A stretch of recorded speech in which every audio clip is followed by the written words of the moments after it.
everybody. I'd like to welcome you all to my conversation today with Bob Payton. Bob is what I would call an expert in the small business transition and strategy space. He's spent the last 15 years in an advisory role in small business groups. Prior to that, he was in corporate America, but he was smart enough to get out of that rat race and come in and join the chaos that is small business. Welcome, Bob. Appreciate your time. Why don't you just kind of start with giving us an idea of your background and what you're focusing on right now? Yes, I was smart enough to leave. It only took a few times to figure out that I needed to. But yeah, big chunk of the corporate background was here at Rolls-Royce locally, Indianapolis. Even I'm so old, it was General Motors when I started. So to give you some idea of my age, but literally spent 20 years of my life there in the corporate and regional regional jet market, doing everything from project management, program management to supply chain. And then truly 2008 decided to leave and go out on my own, which I didn't know what that was at the time, but quickly figured out that what it was like to be in the outside world of a small business owner. And did, I'll call it the put my shingle out type of thing that most people do when they leave the corporate space, and did parts of it well and part of it not, and learned a ton through that process. Short version, that ended up sending me overseas to do a short consulting gig with Qantas, the airline in Australia. So literally lived overseas for about a year and a half. Came back home, worked for Cummins here in Columbus, Indiana for a little while, and then opened up an engineering office in downtown Indy. And again, truly remembered why I decided to left the corporate space, and been out on my own ever since, and done a variety of business advising, coaching, and consulting, and so that's where I'm at. Tell me a little bit more about what inspired you to kind of leave the corporate world. Like, kind of expand on like your transition from corporate world to being able to help small businesses and some of the challenges that, because I mean, you and I both know that the corporate environment and the small business world are two very different animals. And probably like a lot of people, you get really exhausted, or I did personally, by the bureaucracy of a corporate entity. It's not that we weren't doing good work, weren't doing good things or interesting things, but just the machine itself really just grinds on you after a while. And maybe just my personality, I really don't like waste much. So there is weight in a corporate entity. There just is, and it's really hard to move the ship sometimes. And so I think that was the genesis of the thought of exiting that space. The flip side is I also interacted both inside the business and outside in a more small incubator, smaller business type of environment. I wasn't initially in production for the first 15 years as an example. So we dealt with small and medium-sized suppliers every day, both on the repair side, and then eventually I did on production. And so I really gained an appreciation for a small business and what they were doing, and to be frank, what we were putting them through. And so some of my work when I left in 2008 was actually to help the smaller business understand how to interface and deal with a corporate that's buying from them. And so just over that time, and obviously then run your own thing, even as simple, you joke, you try and run a lemonade stand on your own after leaving the corporate world. It's not as easy as it looks, and it's just not. And so, yeah, so it's one of those that I've learned an incredible amount of things in 15 years from some really incredible small business owners. And obviously the benefits that come with it are great. But it's hard, right? So it's quite a transition. I don't tell people to take it lightly. Is there a movie that sums up corporate America better than Office Space? I don't think that there is. I always say that, like, when I transitioned from, the banking world to working for small businesses, it's like, it humbles you because you get a false sense of how smart you are when you're working. You're like, oh yeah, I'm an intelligent person. And then you go and you work for some of these entrepreneurs, then you talk to some of the lawyers that they work with, and some of these key people that are doing stuff. And you're like, wow, these guys are really like, they're seeing things on a different level. And it's an experience to kind of be able to see that. In the corporate world, you have people with, and I was one, right, that had what I'll call positional power. When you come to the outside world, now it is who you are, And obviously your position is you're a small business. So you're now swimming with the sharks, if you want to call it that. And you really learn, I'll call it the value of and an example. I always joke that, once that brand is gone, now it's you. And that is a much different value proposition to people than just in the room. And, I had one of the biggest brand names in my chest at a couple different places, and it opens doors. It makes things easier. And you don't have that, it truly tests whether you can make it or not on your own. So for sure. Who do you feel like you can help the most? And kind of tell me a little bit about like your process for identifying clients that you can like, small businesses that you can help. And then when you do Sure. start to engage with them, like what's that process like? Two big categories, what I'll call white collar professional services, and then what I'll call blue collar dirty jobs, right? Micro type of businesses. Both of those play well in the space. I kind of stay away from what I'll call the IT space, the startup space, those kind of things. Those are kind of different animals, just not my thing. And then size wise, I think between $1 million in revenue to maybe 10 to 15 or 20 at the top side.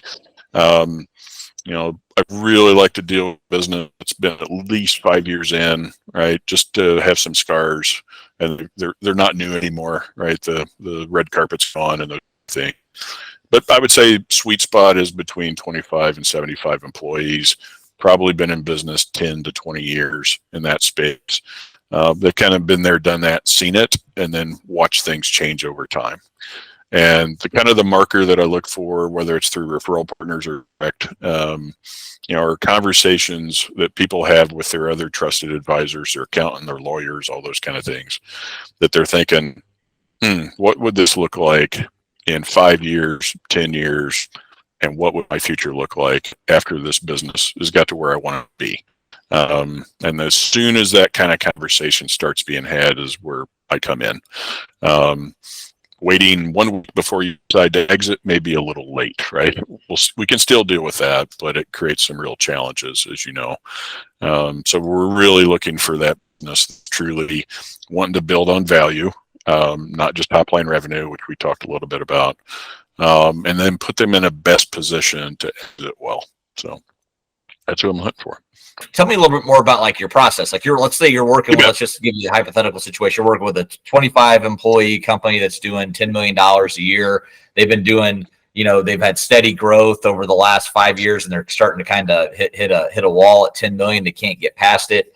And the owners are wanting to exit in the next 2 to 5 years. Like how would you, what would you come in and do to assist that individual? I call it two sides. One is the actual owner or owners themselves, and then the business. And we have assessment. I use the Value Builder system to do those assessments of, how ready is the owner or owners ready to truly exit? And they probably really never thought about the entire process of what that will look like. As you can imagine, a lot of smaller businesses, they're very attached to the business. They're very integral with the business and like that. But just literally, even as an example, what are they going to do after? They really haven't thought about it. And so we actually spent a fair amount of time making sure the owner is prepared, even just from a mindset standpoint, to prepare to exit. It's a journey, right? Just like building their business to this point. And so that's where we start. We have an assessment that starts having that discussion and talks about certain things they need to start thinking about. Second is the actual business itself. And, the best examples, or proxy is, it's like selling your house. You have to prepare to sell your house if you want the maximum value for that, that asset. And we want the owners, by the way, to start thinking of their business, not as a business person, but as an asset. It's an asset just like their 401k. And are they managing that asset to get the maximum value for that at the right time, at the right place, and position themselves to do that? There's definitely an initial assessment of what we call just sellability. Are they actually sellable? And it is score from 1 to 100, and 8 different factors that go into that. If we make it past that point, then we would look at an initial valuation of the business. Literally, if you did have to sell it today, what is the likely value that you could find if you found a buyer? And I caveat that with the if you found the buyer. And this is where we had talked about statistics before. Roughly 8 out of 10 businesses will not sell. only 2 out of 10 actually make it an exit. However, 100% of owners exit one way or the other. And so we want you to be in that 2 out of 10 and maximize the value that you get for that business. And so we put you through 2 assessments. And then if you decide to move past that, then we'll do the valuation as a benchmark and then put a plan in place over the next 12 to 24 months to actually move the value of your business. And if we can't do that, then we haven't proven our return on investment and their investment in me to make that happen. But on that valuation, probably on a yearly basis, make sure we're continuing to increase the value of that business. Yeah, and so I mean, you're probably got, there's a lot of key pillars to running a small business. Like sales, ops, finance, Sure. technology, executive team. Like, are you kind of coming in and helping, like trying to identify like what areas they're weak in? Like financial statements tends to be one that I see a lot. Small businesses, they don't have their books are just a complete mess and not something you would ever want to show to somebody that's wanting to acquire. So like that's one example. Sometimes it's just sales. They're really good at what they do, but they need to get some sales help. Then sometimes their operations is a mess. So you kind of come in and help with all those areas. Do you bring in other people? Like tell me how that process works. Yeah, no, I mean, we end up with basically 8 big buckets, and obviously finance is one of those. But even finances, we call it financial health. It's not just, are their books in order, but are they actually in order, right? They may have great profit levels, but if it takes 3 months for their financial results to come in because they've waited and their accountant's doing whatever, the cleaner it is, right, the more efficient it is, the more up to date they are. My challenge to there's like you want to have like this is my current books and this is my like trying to sell my company books, and you've got to you can't, like you said, you can't pivot to that in a week. You've got to realize it and go in and do it, over a period of time. So that's one big bucket, just dealing with that. There are some things that I've done for a lot of times is review their P&Ls and those kind of things. And I'll tell them what they tell me, right? Every P&L tells a story. They may not like the story, but they tell stories, right? But if we really get into what I call forensics and things like that, then I bring in other partners, right? I'm always not the sharpest people in the room. So I surround myself with really smart people, just like yourself, right? There's certain situations where they do need a specialist, and sometimes they have that, and a lot of times they don't. But yes, that's where we start. Is really the nut is the financials, because we got to, in the end, it's a financial transaction at the end. So we've got to figure out what that looks like. Second is what I would call the owner's, the dependency of the business on the owner, and call it the hub and spoke or whatever you want to call it. It's how integral is that owner to the business day-to-day basis. Literally what would happen if they took a week vacation? What would happen if they left for a month? What would happen if they left for a quarter? Right? And the various answers to that will dictate, okay, how much work do we have to do? Which then gets to their team, right? Have they built up a team that allows them to not be there? And initially that sounds really interesting to a lot of owners. They haven't necessarily thought of that. But we challenge them to look at it through the lens of the buyer, not the seller, right? If I'm coming in to buy your business and I have to jump into a job, it's not very appealing, right? And that takes the value of your business and drives it down. Best case scenario, owner doesn't have to be there every day. They may have to touch and, be an advisor to their team, etc. But in a perfect scenario, that owner isn't integral to the business, which then gets to the third, which is literally, right, the owner themselves and how they think. And so those 3, there's 7 others or something like that, right, and combined, but those are kind of less important than those big 3s for sure.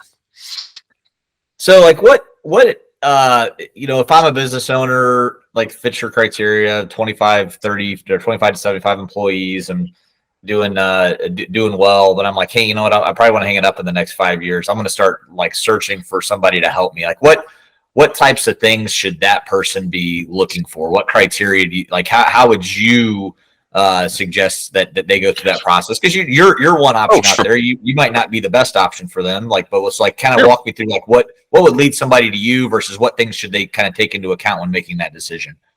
Like a trusted advisor, there has to be a fit. right? There has to be a fit between those two people. I'm not for everybody. Everybody's not for me. The way I describe the clients that I serve as an example is humble, hungry, and smart. Those three. If you're not, there may be other people for you, and that's fine. And so initially that takes a swath of people off the table. But I mean, you're looking, I think, what I bring to the table is a breadth of experience in different environments. So whether that's your actual business, the function itself, or who you serve, et cetera. I've been in small environments. I've in teams. I've hired people, fired people. I know what all that's kind of like. But there may be, as an example, if a business has a really financial heavy type of situation, that may not be the best place for me. That's fine, right? To your point, simple examples. Some businesses may be really great at marketing and sales, but their operations are a mess. Some may have really strong financials, right? But their team is a disaster, right? And so depending on what that situation is, with what we try and suss out during the assessment phase, dictate who you kind of use. The way I describe myself a lot of times is, again, I'm the guide that helps you work through the whole process. And so, again, they may have trusted advisors. I've got one HVAC company right now having discussions about. He's got a great CPA. I know who they are, right? He's got some really solid financials, but portions of the business not so strong, including his readiness to exit. So those make great clients for me. Again, I can touch their P&L and review, et cetera, but if we have to do a deep dive into 17 product lines and understanding profitability of each one of those, right, I'm probably going to bring in some help. And so it just kind of depends on the business. But I describe myself as a general specialist. I've seen a lot of different things over the last 30 years, and I bring all that to bear on a client. And in the end, just like every other user, they have to trust. It's a trust-based business. And so I want people to have that type of relationship where, honestly, literally the phone's on, right, 24/7. Maybe not at 2 a.m, but if you call me at 2 a.m, there's probably a reason. So I want the type of client that wants that type of relational, across the table, next to each other on the table type of environment. So you got lots of great books behind you there. Yes, Two that are facing you. Is that intentional? Are there reasons why you've got those two facing the camera? This is actually one of my favorite books, is Decisive, by the Heathers. I like it because it's some really practical tools on not just how to make a decision, right? Do you have a methodology of how you make decisions? And so even as an example, preparing a business to exit, you've got 1,000 decisions to make. The question is how are you going to make them, right? And what framework are you going to use versus I wake up, I have an emotional outburst, right? Whatever, like, hey, I need to do this and I need to do it now. You can make some really, really bad decisions. Jokingly, sometimes we talk about, I help really smart people keep from making really bad, dumb decisions. And that sounds, our owners aren't dumb, right? They're not extremely smart people, but because of the type of thing that they're going through, it's very emotional, it's very draining, and it is a journey. And there's my dog. Thank you very much. But I mean, it's so with all that, it's, we highly advise they, not just someone like myself, but they surround themselves with people to help them make good decisions. And that's really important. It's emotional. It's something that they've typically never gone through before. And you can't always trust all the advice that you're getting from people, because people might be giving you advice that benefits them more than it benefits you. So it's like you really do need a kind of a partner that's been through it before, that's just somebody that's kind of on your side. But I'd much rather deal with you than an attorney, Bob. Literally back to the HVAC owner I'm talking about. He's got a good lawyer, got a good accountant, got a good, et cetera. So the question is, to your point, they all come at it from different angles. In the end, it's the owner's business, not the accountant's business or the lawyer's business. And so making sure that you've thought through those things and have a framework to do it. It's one of my favorite books, for sure. But just obviously looking for humble and hungry and smart business owner who decide they just want to build value, not necessarily top line. Top line's good, but if it's not profitable, might not be sellable. So. Really appreciate your time, and we'll put in the comments your information how to reach out to Bob. So if anybody has any questions, you can reach directly out to him. So again, thanks for your time, and we'll talk to you later.